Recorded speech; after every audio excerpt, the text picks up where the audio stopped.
چهره پشت نقابه، هر روز نقابی تازه، چیزی جز این ندیدم از آدمک ها.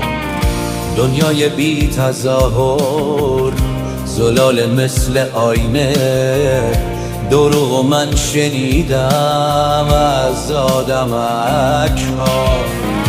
آلوده ریا بود دستی که دونه میداد، چه ساده پر کشیدم از آدمک ها.